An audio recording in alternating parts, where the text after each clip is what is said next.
दिल्ली के निर्भया केस के बारे में तो हम सभी लोग बहुत अच्छे से जानते हैं। यहाँ तक कि पूरी दुनिया इस केस के बारे में जानती है कि कैसे एक लड़की को गाड़ी में अगवा करके, किडनैप करके, उसके दोस्त के साथ किडनैप करके उसके साथ कई सारे लोग गैंगरेप करते हैं और गैंगरेप के बाद कड़ाके की ठंड में बगैर कपड़ों के उसे गाड़ी से बाहर फेंक दिया जाता है, जिसके बाद उस लड़की की मौत हो जाती है, वो भी सिंगापुर के अस्पताल में।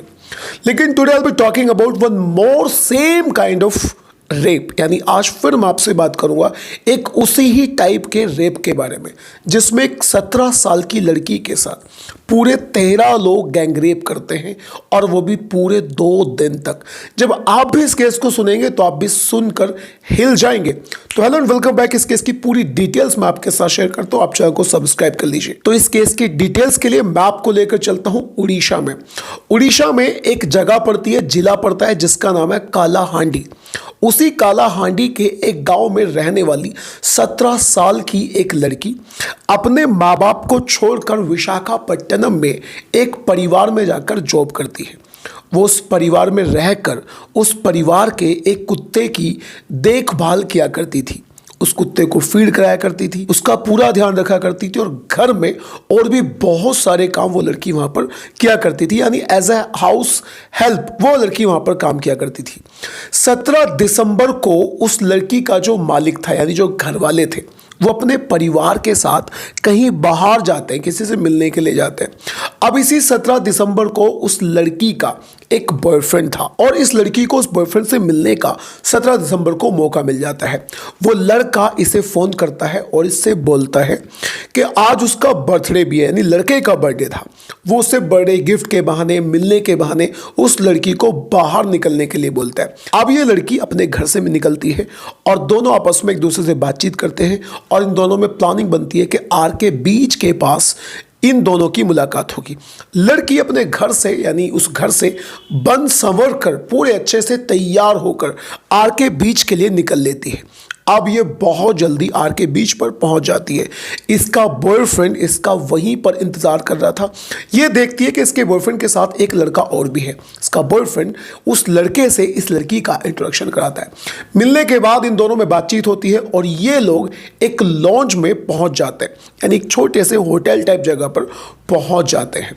ये लोग शुरू में खाने वाने की कोशिश करते हैं, फिर वो लड़का यानी इसका बॉयफ्रेंड इस लड़की के साथ ज़बरदस्ती करना शुरू कर देता है और देखते ही देखते वो इसके साथ रेप करता है। इस लड़की की ज़िंदगी उस समय पर तबाह हो जाती है जब इसके साथ जो इसका बॉयफ्रेंड आया था वो भी इस लड़की पर टूट पड़ता है, इसके साथ ज़ोर ज़बरदस्ती करता है और इसका रेप वो भी करता है। यानी अब इसका बॉयफ्रेंड और इसके बॉयफ्रेंड का दोस्त, वो दोनों लोग मिलकर इस लड़की के साथ गैंगरेप करते हैं और करने के बाद इस लड़की को वहीं पर छोड़कर इसे धमका कर वहां से भाग जाते हैं। अब ये लड़की पूरी तरह से टूट गई, वो पूरी तरह से सदमे में आ जाती है। अब इसे लगता है कि अगर मैं घर वापस जाऊंगी तो फिर मैं किस अंदाज में अपनी ज़िंदगी जी पाऊंगी।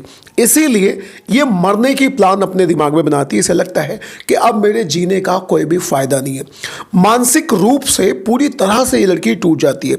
अब ये दोबारा से आर के बीच पर जाती है आत्महत्या करने के लिए। जब ये वहां पर आत्महत्या करने की कोशिश कर रही थी तो इस लड़की के पास वहीं पर फोटो लेने वाला एक फोटोग्राफर आता है।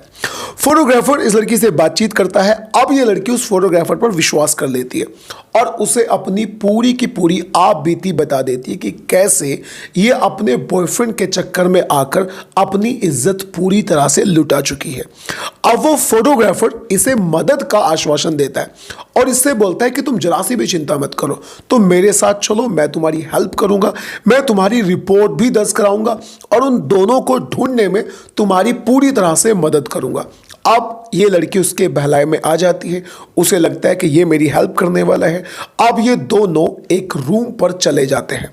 उस रूम पर जाने के बाद वो इस लड़की को बिठाता है, पानी पिलाता है और फिर धीरे धीरे इसके साथ छेड़खानी करना शुरू कर देता है और मौका पाते ही वो इसके ऊपर टूट पड़ता है। वो लड़का भी इसके साथ रेप करता है और साथ में अपने और भी 10 लोगों को वहां पर बुला लेता है, अपने 10 दोस्तों को बुला लेता है।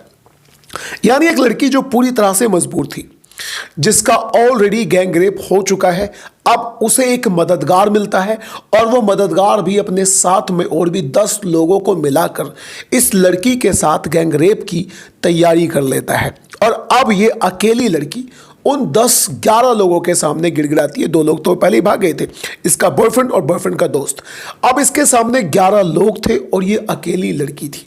11 लोग बारी बारी से 2 दिन तक इसके साथ गैंगरेप करते हैं और ये उनके सामने गिड़गिड़ाती है, खाना मांगती है, इसको खाना भी नहीं दिया जाता और इसकी कंडीशन पूरी तरह से खराब हो चुकी थी। अब वो 11 लोग इस लड़की के साथ गैंगरेप करने के बाद उसे छोड़कर वहीं पर वहां से भाग जाते हैं, उल्टा इस लड़की को धमकाते भी हैं। अब ये लड़की पूरी तरह से मानसिक रूप से टूट जाती है। ये अपने उस घर में, जिस घर में काम किया करती थी, वहां पर ना जाकर वहां से सीधा अपने गांव कालाहांडी में जो गांव है वहां पर पहुंच जाती है। उधर उसके घर वालों ने एक मिसिंग की रिपोर्ट भी दर्ज कराई हुई थी, लेकिन लड़की को पाकर वो खुश होते। लेकिन ये लड़की 17 दिसंबर से लेकर 31 दिसंबर तक अपने घर में इस अंदाज में जी रही थी कि मानो जैसे वो उस घर में हो ही ना। इसकी बुरी हालत को देखकर इसकी माँ, बहन, भाई और घर में जितने भी सदस्य थे वो एक दिन इसके साथ बैठकर इससे बातचीत करते हैं, जिसके बाद ये लड़की अपनी आंखों में आंसू ले आती है और अपने घर वालों को अपने ऊपर बीती हुई एक एक हरकत को बता देती है, जिसके बाद में इसके घर वाले इसे ढांढस बिठाते हैं, इसे समझाते हैं और फिर इसे लेकर सीधे थाने में जाते हैं और थाने में रिपोर्ट दर्ज कराते हैं। जो पुलिस वाले होते हैं वो रिपोर्ट दर्ज करते हैं। आईपीसी की धारा 376 और 363, 342 और पोक्सो एक्ट के खिलाफ भी एक मुकदमा दर्ज किया जाता है। उड़ीसा में यह केस इतना बड़ा हो चुका है कि आंध्र प्रदेश की राज्य महिला आयोग की अध्यक्ष, जिनका नाम है बासिरा रेड्डी पद्मा, उन्होंने खुद विशाखापट्टनम के पुलिस कमिश्नर को एक लेटर लिखा और उनसे इस केस की पूरी डिटेल्स को मांगा है। यानी उस तरफ पर विशाखापट्टनम में पूरी तरह से इस केस के बाद में सनसनी मची हुई है। अब बाद में पुलिस वालों ने इन लोगों को पकड़ने के लिए कई सारी टीमें बनाई।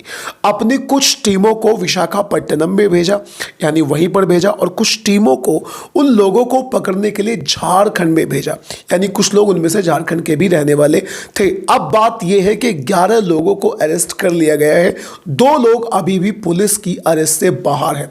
लेकिन दोस्तों सवाल यह उठता है कि क्या हमारे देश में लड़कियां इतनी ज्यादा अनसेफ हैं कि उनके साथ में ये सारी हरकतें अब चलती रहेंगी? आप मुझे बताइएगा, आप क्या कहना चाहते हैं इस तरह के केसेस के बारे में? अपनी राय कमेंट बॉक्स में जरूर दीजिएगा। आपको क्राइम स्टोरी सुनना अच्छा लगता है तो do subscribe to this channel.